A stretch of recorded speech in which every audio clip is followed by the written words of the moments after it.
Assalamualaikum warahmatullahi wabarakatuh.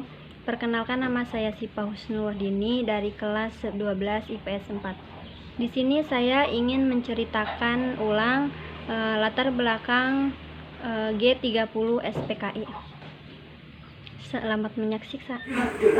Peristiwa G30 SPKI adalah sebuah aksi kudeta yang terjadi pada 30 September hingga 1 Oktober 1965. Gerakan pemberontakan tersebut dipimpin oleh DN Aidit yang saat itu menjabat sebagai Ketua Partai Komunis Indonesia atau PKI. Peristiwa ini menyebabkan gugurnya 6 jenderal dan 1 perwira menegah TNI Angkatan Darat serta pergolakan sosial yang hebat. Selain itu, juga menyebabkan kematian lebih dari 1,5 juta orang dan terdiskriminasi.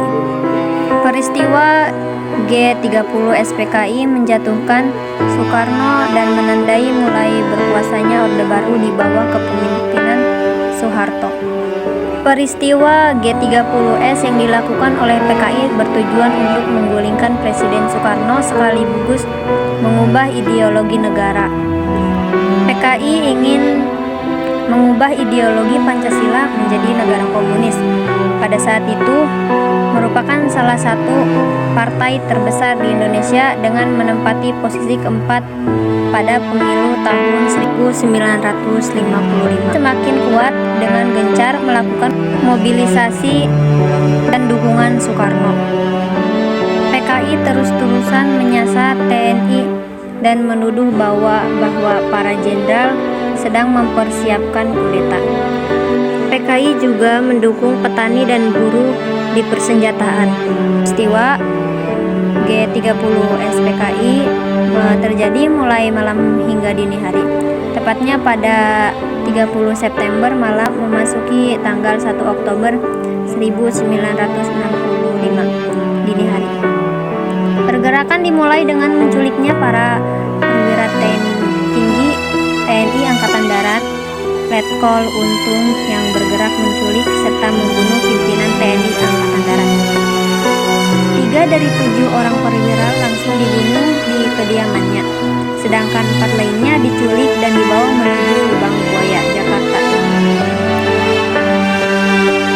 Jenderal-jenderal yang menjadi korban G30 SPKI diantaranya ada Letnan Jenderal Ahmad Yani, Mayor Jenderal Suprapto, Mayor Jenderal Lesparman, Brigadir Jenderal Sutoyo Siswomiharjo, Brigadir Jenderal DI Panjaitan, Mayor Jenderal MT Haryono. Jenderal A.H. Nasution juga menjadi target penculikan, namun berhasil lolos. Sayangnya anak perempuannya menjadi korban tertembak. Selain itu, ajudannya Letnan 1 Pierre Andreas Tendean ikut diculik dan dibunuh PKI di Lubang Buaya. Selain di Jakarta, PKI juga melakukan pemberontakan di wilayah lain yang memakan korban TNI Angkatan Darat. Tokoh yang menjadi korban PKI di Yogyakarta adalah Letnan Kolonel Sugiono dan Kolonel Katamso. Setelah berhasil membunuh para jenderal TNI Angkatan Darat, Letkol Untung mengumumkan pembentukan Dewan Revolusi melalui RRI di pagi hari. Pengumuman itu pun menimbulkan kebingungan masyarakat dan ketegangan politik. Pengumuman pembentukan Dewan Revolusi itu disertai penduduknya markas TNI AD di Jakarta dan Yogyakarta oleh PKI Mayor Jenderal Soeharto yang saat itu menjabat sebagai Panglima Komando Strategis Angkatan Darat, Pangkostrat. Penumpasan dimulai pada tanggal 1 Oktober 1965 dengan menetralisir pasukan yang ada di lapangan Merdeka.